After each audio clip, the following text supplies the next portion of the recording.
Hi friends, ఈరోజు కూతురు అల్లుడు గొడవల వల్ల విడిపోతామని అన్నారని వాళ్ళని కలపడం కోసం తల్లిదండ్రులు పడిన తాపత్రయం కథనం గురించి తెలుసుకుందాం. డోర్ బెల్ మోగింది. పాల ప్యాకెట్ గుమ్మంలో పడేసి పోవచ్చుగా, మళ్ళీ బెల్ ఎందుకు కొట్టడం?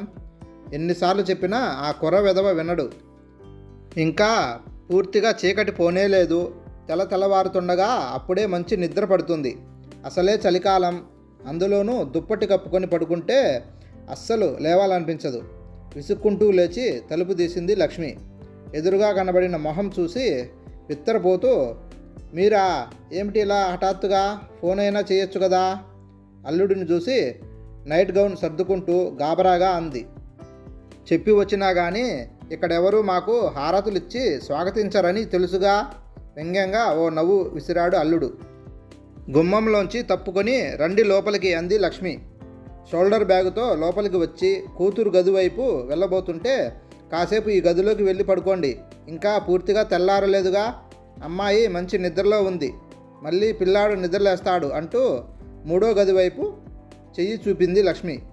అవునులేండి, ఆవిడ గారికి ఇప్పుడిప్పుడే తెల్లారదుగా అన్నాడు అల్లుడు మళ్ళీ నవ్వి లోపలికి వెళ్ళి తలుపేసుకున్నాడు. లక్ష్మి తన గదిలోకి వెళ్ళి పక్క మీద వాలిందే కానీ ఇంకా నిద్రేం పడుతుంది. తెల్లారి ఎదుర్కోబోయే సంఘటనలో అటు అల్లుడు ఇటు కూతురు ఇద్దరికీ ఇద్దరే, ఒకరి మాట ఒకరు వినరు. తమదే రైటు అంటారు తప్ప ఎదుటి మనిషిని అర్థం చేసుకునే ప్రసక్తే లేదు. మధ్యలో తనకే చచ్చే చావొచ్చింది. ఆయన కల్పించుకోరు. పట్టించుకోవడం ఎప్పుడో మానేశారు. ఏడాది కాలంగా చెప్పి నాకు ఇంకేం చెప్పొద్దు, వాళ్ళ ఏడుపు వాళ్ళని ఏడవని, నా ప్రాణం విసిగిపోయింది, ఇది వెళ్ళదు, అతడు వదలడు అంటూ ఏం చెప్పినా చెవులు మూసేసుకుంటాడు తన భర్త. ఏమిటి, అప్పుడే లేచావు, పడుకో, కళ్ళు విప్పి బద్ధకంగా అన్నాడు నారాయణ. ఏం పడుకుంటాను, అవతల అల్లుడు గారు వెంచేశారు విరక్తిగా అంది లక్ష్మి. ఏమిటి, వివేక్ వచ్చాడా?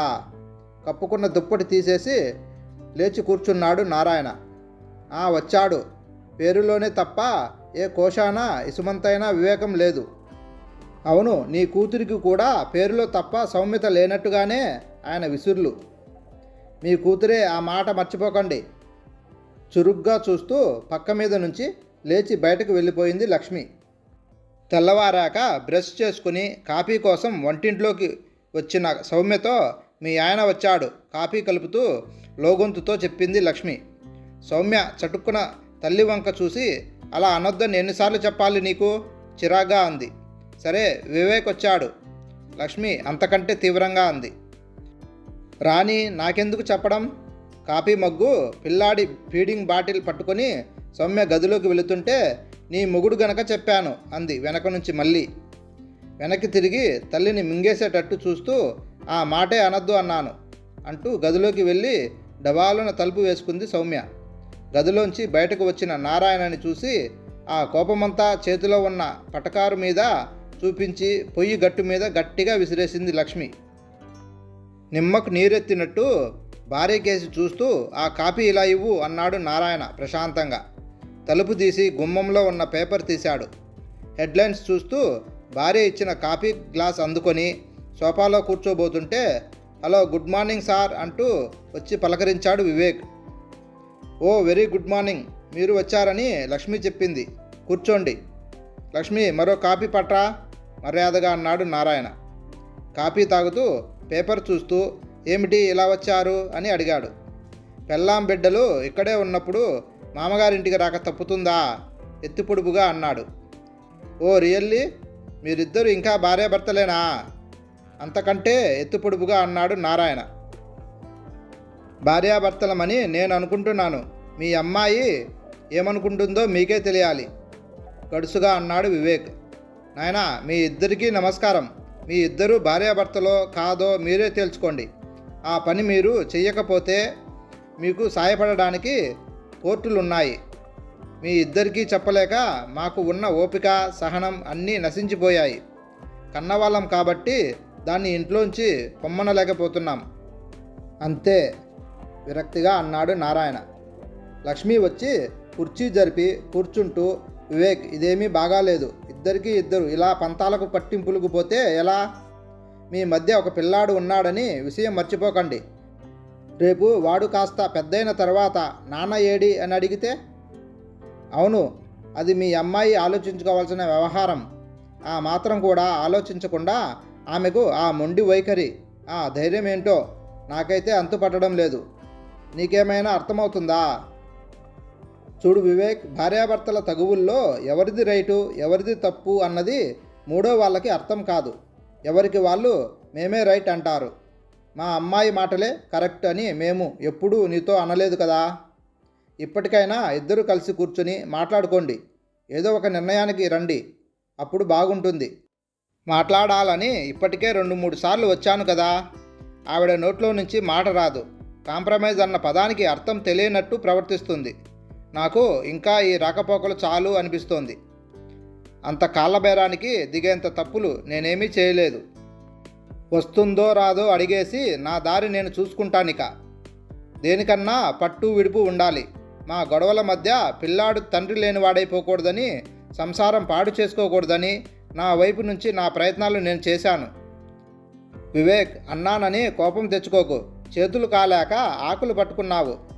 ఈ ఆలోచన, ఈ సౌమ్యత, కాస్తంత ఓపిక, సహనం అప్పుడే ఉంటే, కాస్తంత ఆదరణ, అభిమానం అప్పుడే చూపించి ఉంటే ఏనాడో కరిగిపోయి ఉండేదయ్యా. కానీ నువ్వు దాన్ని రెచ్చగొట్టావు. అర్థం చేసుకోవలసిన సమయంలో ఆదరించి దగ్గరికి తీసుకోలేకపోయావు. ఆంటీ, మనిషిలో పాజిటివ్ పాయింట్స్ కనిపెట్టి నెగిటివ్ పాయింట్స్ని గురించి కొంచెం అర్థం చేసుకొని ఆ పాజిటివ్ పాయింట్స్ని హైలైట్ చేస్తే అవతలి వాళ్ళు లొంగిపోతారు. ఎప్పుడు నెగిటివ్ పాయింట్స్ని వేలెత్తి చూపిస్తుంటే అవతలి వాడి ఈగో దెబ్బతిని మొండిగా ప్రవర్తిస్తాడు. మీ అమ్మాయిలో ఉన్న ముఖ్యమైన లోపం అదే. ఎప్పుడు ఎదుటి వ్యక్తి తను కోరుకున్న విధంగా ప్రవర్తించాలంటే సాధ్యమేనా? తనని అర్థం చేసుకోవాలి, తన మాట వినాలి అని అవతలి వాళ్లకు మాత్రం ఉండదా?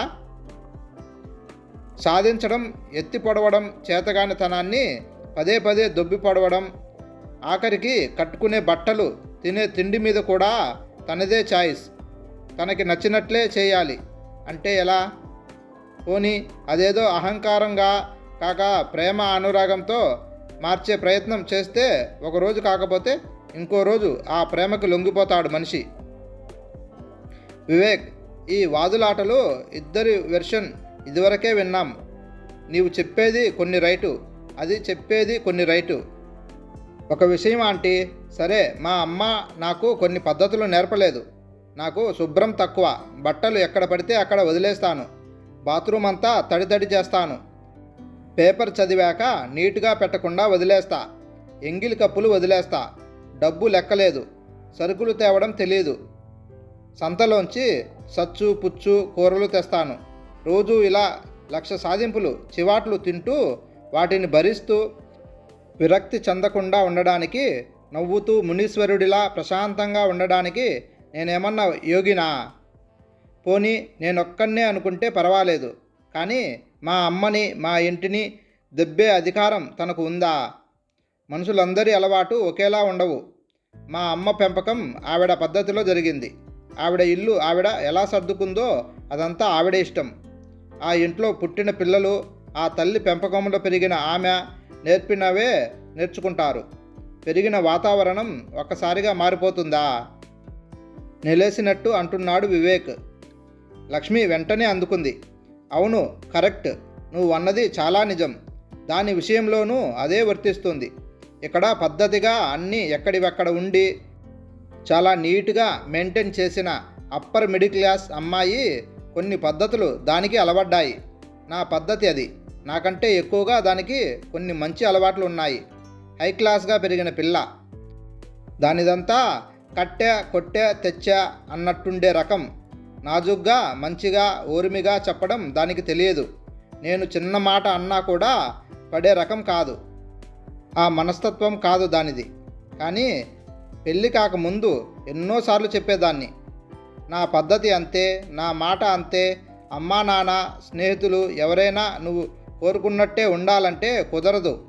నీకు నచ్చకపోతే నచ్చ చెప్పే తీరు ఇది కాదు. మంచిగా మనిషిని మార్చుకోవాలి అనేదాన్ని. చెప్పడం సులువే అనేది. మీరిద్దరూ పెళ్లి కాకముందు ఒక ఆఫీసులో పనిచేశారు. 6-7 నెలలు ప్రేమించుకున్నారు, కలిసి తిరిగారు. ఆ టైంలో అంత పూర్తిగా కాకపోయినా ఒకరి గురించి మరొకరు కొంతైనా అర్థం చేసుకుని ఉంటారు. మీరిద్దరికీ ఒకరి గురించి ఒకరికి అన్నీ నచ్చిన తర్వాతే ఇష్టపడి చేసుకోవడానికి ఒప్పుకున్నారని మేము మా అంగీకారం తెలియజేశాం. అవునా ఆంటీ, ఇందులో మిమ్మల్ని అనడానికి ఏమీ లేదు. కానీ నేను సౌమ్యలో ప్లస్ పాయింట్స్ చూసి ఆకర్షితుడనయ్యాను. తన తెలివి, స్మార్ట్నెస్, పనిలో ఏకాగ్రత, నిర్దిష్టమైన అభిప్రాయాలు, ముచ్చట గొలిపే ఆకారం అన్నీ నాకెంతో నచ్చాయి. తను నాలో ప్లస్ పాయింట్ చూసే ఒప్పుకుందనుకున్నా. కానీ అంత తెలివైన అమ్మాయి నిన్ను ఎంచుకోవడంలో నేను బోల్తా పడిపోయాను అని నన్ను అంటుంటే నా ఆత్మాభిమానం, నా అహం దెబ్బతిన్నదా? మొదట్లో సరదాగా భావించి దులిపేసుకునేవాడిని. రోజు రోజుకి ఆవిడ ధోరణి మితిమీరిపోతుంటే తిరగబడి నిర్లక్ష్యంగా జవాబులు ఇవ్వడమే నేను చేసిన నేరమా? వివేక్, ఎన్నిసార్లు వినమంటావు నువ్వు చెప్పే ఈ మాటలన్నీ? మా ఇద్దరికీ ఇంకా వినే ఓపిక లేదు. ఇంకా మీ ఇద్దరూ కలిసి బతకలేమనుకుంటే మ్యూచువల్ డైవర్స్ తీసుకొని ఎవరి బతుకు వాళ్ళు బతకండి. అంతకంటే మేము ఏమీ చేయలేం, చెప్పలేం, నారాయణ అసహనంగా అన్నాడు. వివేక్, చూడు, నీ వాదన విన్నాం, దాని వాదన విన్నాం. పెద్దదాన్ని ఒక మాట చెబుతున్నా చూడు. 25 ఏళ్ళు ఒక చోట ఆడపిల్ల పెరిగి పెళ్లి పేరుతో ఇంకో చోటుకు వెళ్ళి అక్కడ కొత్త మనుషులు, కొత్త అలవాట్లు, కొత్త చోటు, కొత్త రుచులు, కొత్త పద్ధతులు, వీటన్నిటి మధ్య అలవాటు పడి ఇమడడానికి మానసికంగా ఎంత మదన పడుతుందో మగాళ్ళకి అర్థం కాదు. ఏం చేయాలో, ఎక్కడ కూర్చోవచ్చో, ఏం మాట్లాడవచ్చో, ఏ పని చేయొచ్చో, అలా చేస్తే ఏమంటారో, ఇలా చేస్తే ఏమంటారో అని 1,00,000 సందేహాలు, భయాలతో ఆడపిల్ల అత్తింట్లో అడుగు పెట్టాక అక్కడి పరిస్థితులకు అనువుగా తనను తాను మలుచుకోవడానికి కొంత సమయం పడుతుంది. ఒక లేత మొక్కను తీసి ఇంకో చోట పాతితే 2-3 రోజులకు జీవం పోసుకుని ఎదుగుతుంది. అదే పెరిగిన మొక్కను వేళ్లతో సహా పీకి ఇంకో చోట పాతితే వేళ్ళు తన్ని జీవం పోసుకుని బతకడానికి చాలా సమయం పడుతుంది. ఆడపిల్ల కూడా అంతే. పుట్టి పెరిగిన చోట ఆప్యాయంగా, ప్రాణపదంగా చూసుకునే తల్లిదండ్రులను వదిలి ఇంకో చోట తెలియని మనుషుల మధ్య అలవాటు పడడానికి సమయం కావాలి. చిన్నప్పుడు పెళ్ళిళ్ళు, అత్తింటి కాపురాల రోజుల్లో అమ్మాయిలు తొందరగా పెద్దల సలహాలతో ఇమిడిపోయేవారు. ఇప్పుడు చదువుకున్న అమ్మాయిలకు ఆర్థిక స్వాతంత్రం వచ్చాక తమ వ్యక్తిత్వంలో, అభిరుచులలో మార్పు వస్తాయి. అలాంటి అమ్మాయిలు అత్తారింట్లో అంత తొందరగా కొత్త జీవితానికి అలవాటు పడలేరు. వాళ్ళ ఆత్మాభిమానం ఒప్పుకోదు. నేనేం తక్కువ అనే ఫీలింగ్ ఉంటుంది అమ్మాయిలలో. అలాంటప్పుడు భర్త ఆమెకు భరోసా ఇవ్వాలి. మనిద్దరి ఇల్లు, మనం కలిసి జీవించాలి. అలకలు, అపార్థాలు ఏమొచ్చినా మనమే మాట్లాడుకుని సరిదిద్దుకుందాం అని ప్రేమాభిమానాలు చూపితే అమ్మాయిలు త్వరగా సర్దుకుపోతారు. ఇది నా ఇల్లు, వీడు నావాడు అనే ప్రేమకి లొంగిపోతారు. అలా కాకుండా నా అలవాట్లు నావి, నీకు నచ్చినట్లు నేనెందుకు ఉండాలి అనుకుంటే ఆ సంసారంలో సామరస్యం లోపిస్తుంది. గొడవలు మొదలవుతాయి. ఉద్యోగాలు, ఆడవాళ్ళు ఇటు ఇంటి పని, అటు బయట పని, ఉద్యోగం రెండూ చేయాలని ఆశించకూడదు. ఇద్దరూ సమానంగా పనులు పంచుకోవాలి. ఆమె కష్టాన్ని గుర్తించాలి. అలాంటి భర్తలనే ఈనాటి ఆడపిల్లలు కోరుకుంటున్నారు. ఇంటి పనులు షేర్ చేసుకోలేని భర్తల్ని ఎందుకు భరించాలని వాళ్ళు అనుకోవడంలో తప్పేంటి అడిగింది లక్ష్మి.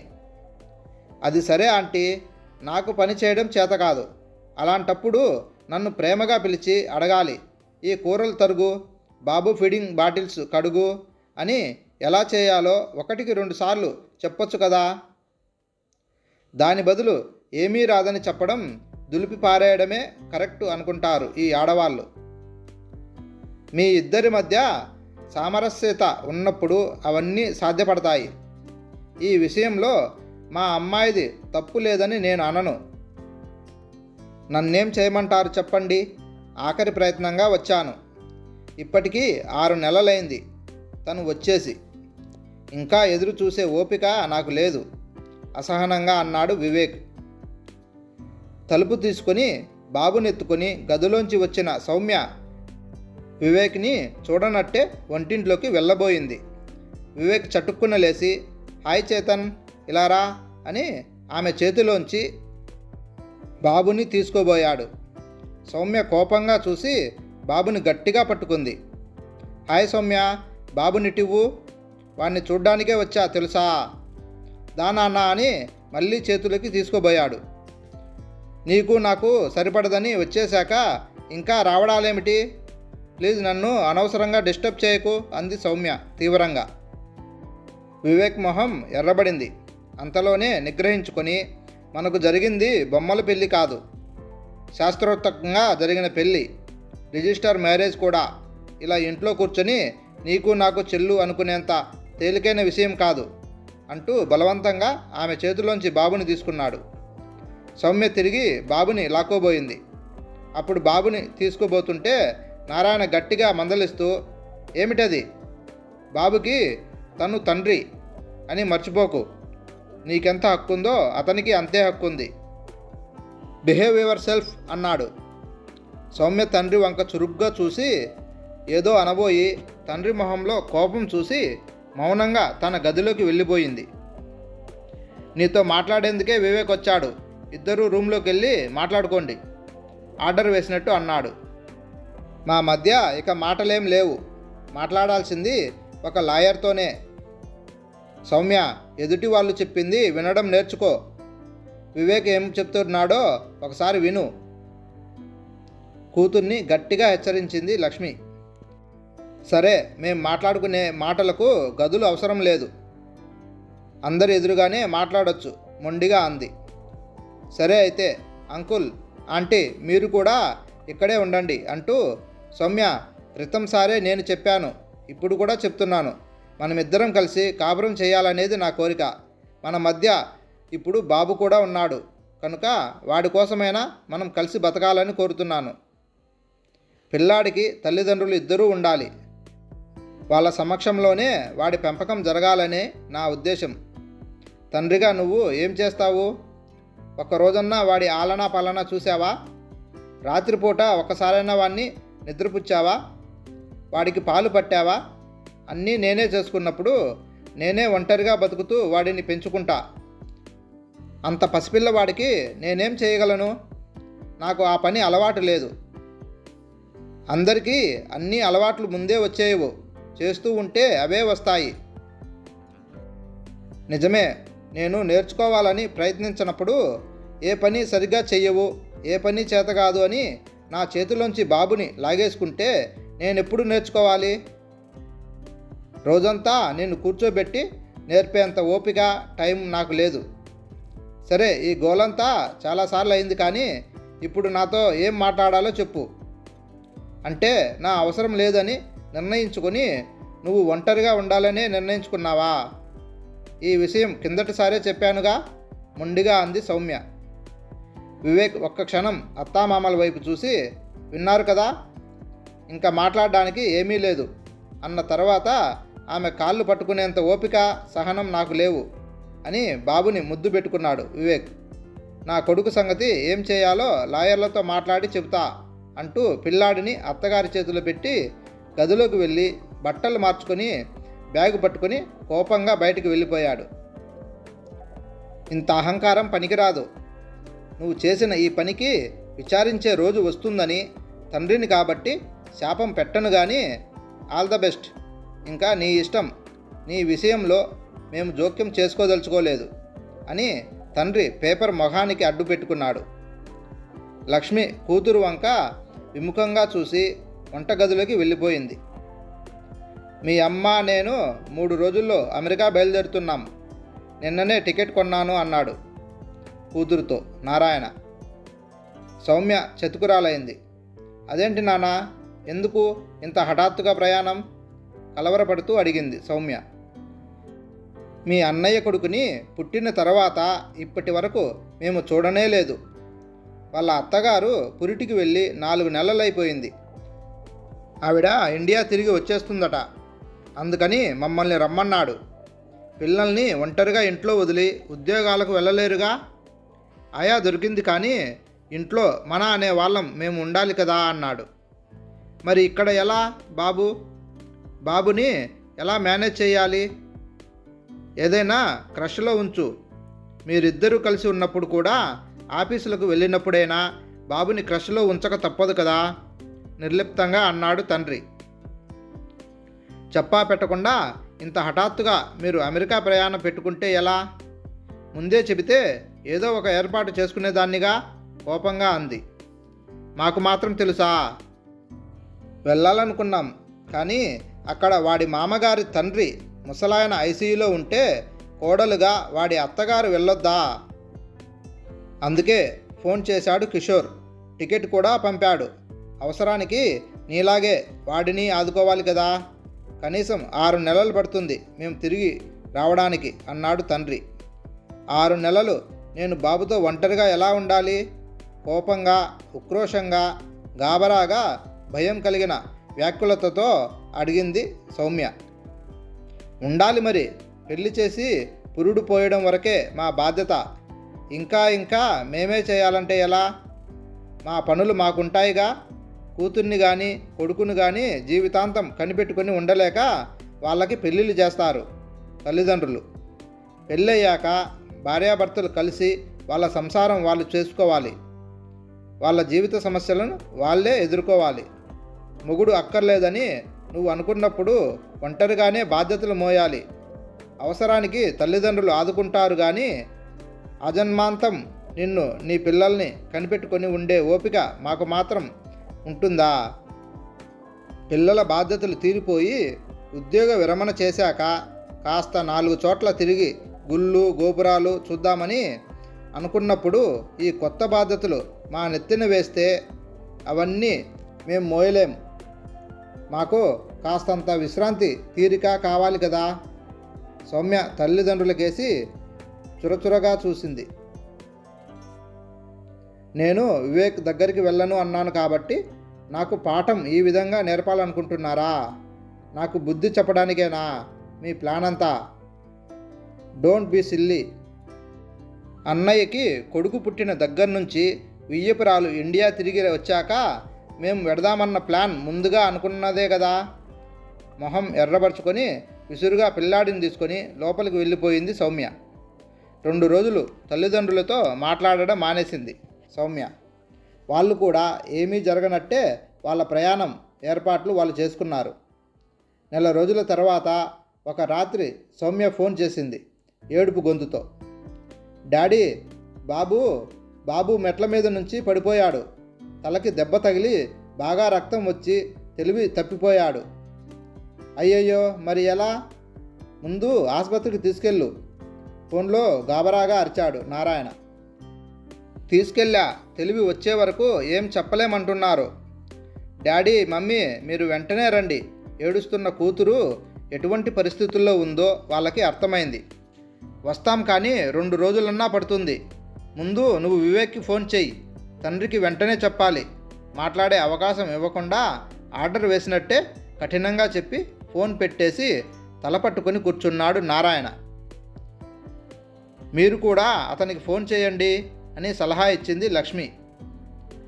తెల్లారాక వివేక్ నుంచి ఫోన్.